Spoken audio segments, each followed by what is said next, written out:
Christian institution का असर जैसे ही बढ़ा, मैंने सोनिया गांधी जिस दिन इस देश की सुपर प्राइम मिनिस्टर बनी, उसी दिन से यह षड्यंत्र शुरू हुआ। और आप जानते हैं, अभी थोड़े दिन से हमारे देश में एक बहुत बड़ा अभियान चल रहा है। शंकराचार्य के मठ पर सरकार कब्जा करने जा रही है।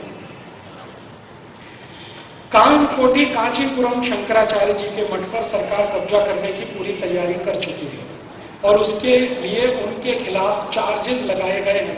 2000 पेज की चार्जशीट फाइल की गई है।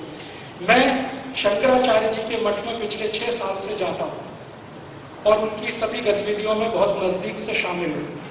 शंकराचार्य जी का जो मठ है कामकोटी कांचीपुरम, इस मठ को हर साल 5000 करोड़ रुपए डोनेशन आता है। 5000 करोड़ रुपए डोनेशन आता है। शंकराचार्य जी को एक बार मैंने पूछा, ये डोनेशन का मैक्सिमम इस्तेमाल कहाँ होता है? तो उन्होंने कहा, सबसे ज्यादा मैं इसका पैसे का खर्चा करता हूं उन गांव में जहां पर गरीब हिंदू ईसाई बन गए। तो वो क्या कर रहे हैं? शंकराचार्य जी दक्षिण भारत के गांव में जो ईसाई बने हुए हिंदू हैं उनको वापस हिंदू बना रहे हैं, उसमें उनका सारा पैसा खर्च होता है। 5000 करोड़ हर साल वो खर्च करते हैं। मैंने एक दिन कहा शंकराचार्य जी को, ये तो बहुत बड़ी रकम है जो आप खर्च कर रहे हैं। तो शंकराचार्य जी ने कहा, तुमको मालूम है ईसाई बनाने के लिए 18,000 करोड़ खर्च हो रहा है, मैं तो उसका 1/3 भी नहीं कर रहा।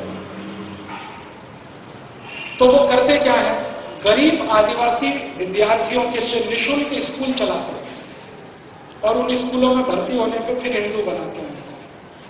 उनके लिए स्कूल के सब खर्चे करते हैं, किताब, कॉपी, पेंसिल, खाना पीना, कपड़े सब देते हैं। फीस भी वही भरते हैं। रहने का हॉस्टल का खर्चा भी शंकराचार्य जी का मठ करता है। और ऐसे 170 से ज्यादा स्कूल उनके चलते हैं तमिलनाडु, केरल, कर्नाटक, आंध्र में, और धीरे धीरे बढ़ा रहे हैं। इसके बाद हॉस्पिटल चलते हैं। उन हॉस्पिटल में निःशुल्क चिकित्सा की जाती है ऐसे लोगों की जो गरीब हिंदू थे, आदिवासी हो गए हैं, वापस हिंदू बनने को तैयार है, उनकी वो निःशुल्क चिकित्सा कराते हैं। इस सब में खर्चा होता है। सरकार चाहती है वो सब बंद हो, क्योंकि जो क्रिश्चियन इंस्टीट्यूशंस हैं उनको ये बर्दाश्त नहीं, क्योंकि शंकराचार्य उनके सामने खड़े, अब आर पार की लड़ाई हो रही है। तो क्रिश्चियन इंस्टीट्यूशन का असर जैसे ही बढ़ा, मैंने सोनिया गांधी जिस दिन इस देश की सुपर प्राइम मिनिस्टर बनी, उसी दिन से यह षड्यंत्र शुरू हुआ।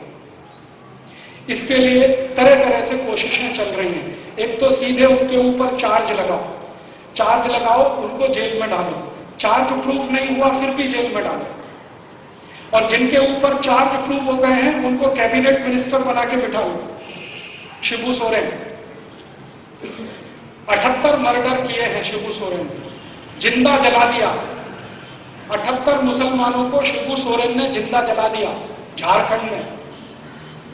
सबूत है, अपराध सिद्ध हुआ है, चार्ज प्रूफ हुए हैं, लेकिन आज तक वो छूटा हुआ है क्योंकि सरकार में मंत्री बन के बैठे। और अगर सरकार उसको अरेस्ट करे तो केंद्र की गिरे, तो शिबू सोरेन को मंत्री बनाओ, उसको सुरक्षा दो, और शंकराचार्य जिनका अपराध अभी सिद्ध नहीं हुआ उनको जेल में भेजो और पूरे देश में बदनामी कराओ।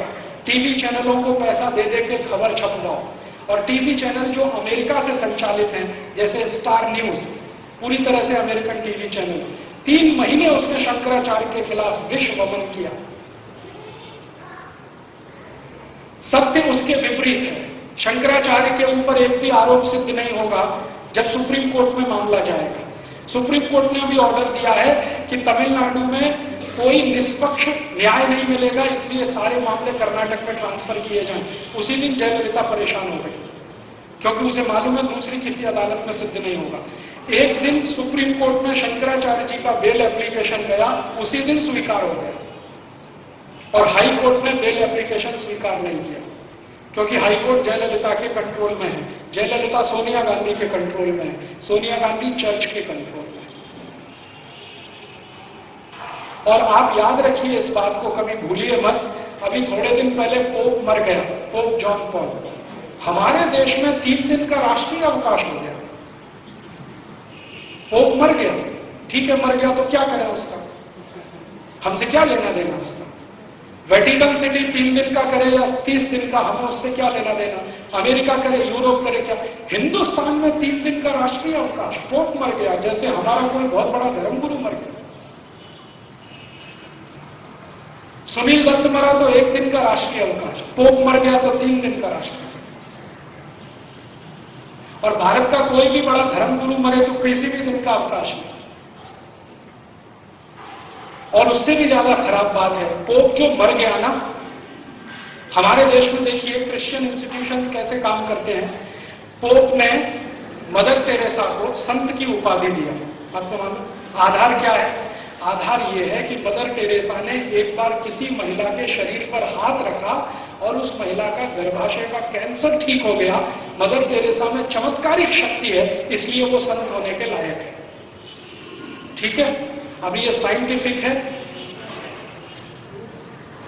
ये साइंटिफिक है कि उन्होंने किसी के कंधे पर हाथ रखा और उसका गर्भाशय का कैंसर ठीक हो गया, इसलिए मदर टेरेसा संत होने के लायक है। ये 100% सुपरस्टिशन है, अंधविश्वास है। लेकिन भारत सरकार ने इसके खिलाफ कुछ नहीं किया। ठीक है, अब भारत के कोई साधु संत अगर इस तरह का काम करें तो वो जेल के अंदर, क्योंकि वो अंधविश्वास फैला रहे हैं। कानून ऐसे बनाए जा रहे हैं आपके देश में, कोई क्रिश्चियन करे तो साइंटिफिक है, हिंदू करे वही काम को तो अनसाइंटिफिक हो गया। और महाराष्ट्र में एक संस्था बनाई गई है, अंधश्रद्धा निर्मूलन समिति, वो यही धंधे में लगी रहती है। क्रिश्चियन लोग कुछ भी करें उसको दिखाई नहीं देता, मुसलमान कुछ भी करे दिखाई नहीं देता, हिंदू कुछ भी करे उसके पीछे हाथ धोके पड़े रहते हैं अंधश्रद्धा निर्मूलन समिति वाले। मेरे बहुत सारे दोस्त हैं जो उसमें काम करते हैं, मेरा उनका यही झगड़ा रहता है कि तुमको अंधश्रद्धा हिंदुओं में दिखाई देती है, ईसाइयों में नहीं दिखाई देती। मदर टेरेसा से ज्यादा अंधविश्वासी कौन होगा जो किसी के हाथ रख दे कंधे पर और कैंसर ठीक कर दे? अगर ऐसा होने लगे तो मदर टेरेसा ने पोप जॉन पॉल पे हाथ क्यों नहीं रखा? उनको तो पार्किंसन डिसीज था 20 साल से। पोप जॉन पॉल को तो पार्किंसन था ना 20 साल से। मदर टेरेसा ने क्यों नहीं हाथ रख दिया? पोप जॉन पॉल क्यों नहीं ठीक हो गए? अभी थोड़े दिन पहले एक बेनी हिन नाम का हिंदुस्तान में ईसाई पादरी आया, बेनी हिन। उसका बेंगलोर में बहुत बड़ा फंक्शन हुआ।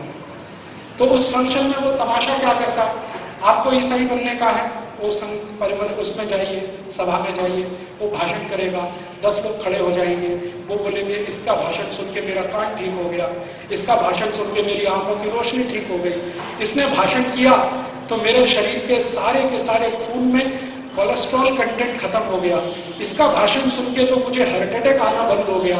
ये बेनी हिन तमाशा करता है। फिर 20 लोग ये सुना देते हैं, सब लोग कहते हैं हाँ हाँ बहुत अच्छा है, तो आप भी ऐसा करो, तो आप सब ईसाई हो जाओ। हाँ हाँ हम हो जाएंगे, गले में चर्च डाल देते हैं, क्रॉस, ऐसे ये सब तमाशा होता है। बेंगलोर में उसका कार्यक्रम हुआ। ठीक है, हमारे भारत के बहुत सारे संगठनों ने सरकार को पूछा कि ये अगर बेनी हिन कर रहा है तो ये सांप्रदायिकता नहीं है, ये धर्मनिरपेक्षता है क्या? अगर कोई ईसाई ये सब करता है तो धर्मनिरपेक्ष है, कोई हिंदू संगठन करे तो सांप्रदायिक है, ये तुम्हारी डेफिनेशन क्या है? तो कहा गया कि बेनी हिन भारत का मेहमान है। तो हमने कहा कि देखो बेनी हिन ने ये सब तमाशा किया, उसमें पैसे इकट्ठे किए उसने, किसी ने 50 दिए, किसी ने 100। मैंने कहा इनकम टैक्स वालों को कहो कि ये सब भी इनकम पे टैक्स लगे। उन्होंने कहा ये तो टैक्स फ्री इनकम है, क्योंकि चर्च की सारी इनकम टैक्स दी, चर्च के नाम पे कलेक्शन किया। अभी अगले साल फिर बेनी हिन आएगा, कुछ भी करेगा, अपने नाम से हिंदुस्तान में कोई धंधा भी करेगा तो वैट नहीं देना है और इनकम टैक्स भी नहीं देना है, क्योंकि वो इंटरनेशनल ऑर्गेनाइजेशन। इस तरह के कानून इस देश में बन रहे हैं और हम खामोशी के साथ अगर इनको सहन कर रहे हैं तो ये हमारी कमजोरी है और हमारी आने वाली पीढ़ी के लिए बहुत बड़ा खतरा है। आज अगर हम खड़े होकर इसका विरोध नहीं करेंगे तो कल कुछ बचेगा नहीं इस देश में जिसको आप बचाना चाहें। अगर धर्म गया, संस्कृति जाएगी, सभ्यता जाएगी।